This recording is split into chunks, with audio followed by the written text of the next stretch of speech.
Right, this is the Enterprise plastic corn. Comes in loads of different colours. You can even get it in the flavoured, in the small pots for your convenience, so you don't have to mess around with flavours yourself. There's some really nice flavours in the range. That's the Tutti Frutti, and that's the Esther Pineapple, the solar one, which was a proven winner. I've used the plastic corn for quite a few years, maybe about 10 years now, and I can't even tell you how many fish I've caught on it.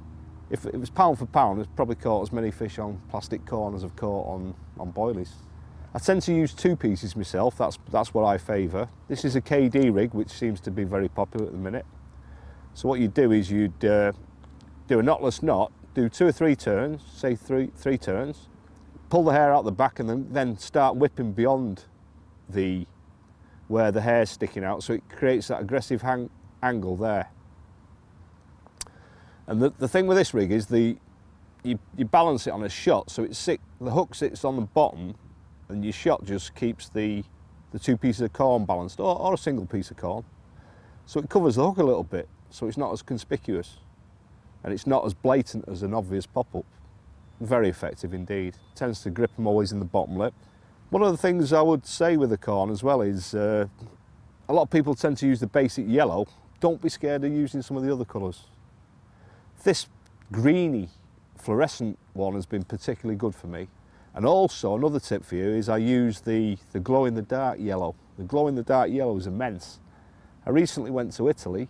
The Italian guys had not seen any of the plastic baits. I went on their lake and they're all boilie anglers. Basically, there's a friend of mine, Nick Holzer, there, and he was interested in what I was doing because I went for the plastic corn straight away, and they're all shaking their head except Nick, going, no, this won't work. I had 55 fish. And the next most on boilies was 3 to the other anglers.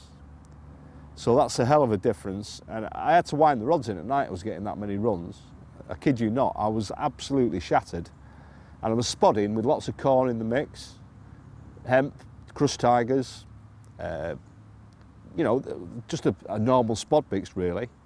And I was putting that in, and that was another thing that the Italian guys weren't doing, the spodding. So I used the plastic corn over the top and it was mega. It was mega effective. So now they've gone crazy on all the plastic baits, which is no surprise. You can also use it on zigs as well if you want. That's a more standard rig with a little blowback rig with a ring on it. In-turn point hook, very effective indeed. Coated hook length there. And I've stripped back the last sort of 3 inches, so it's quite supple and can move around a little bit. Quite often in the bag mixes as well, I use corn that I've dried out with a towel and use it with that. Mega effective. Do glow in the dark as well, which was my idea. I must say with the glow in the dark, some places it works, other places not so good. But if you don't try it, you'll never know. So I would suggest you try it, and it can be super duper, particularly in winter. So very nice range. There we are.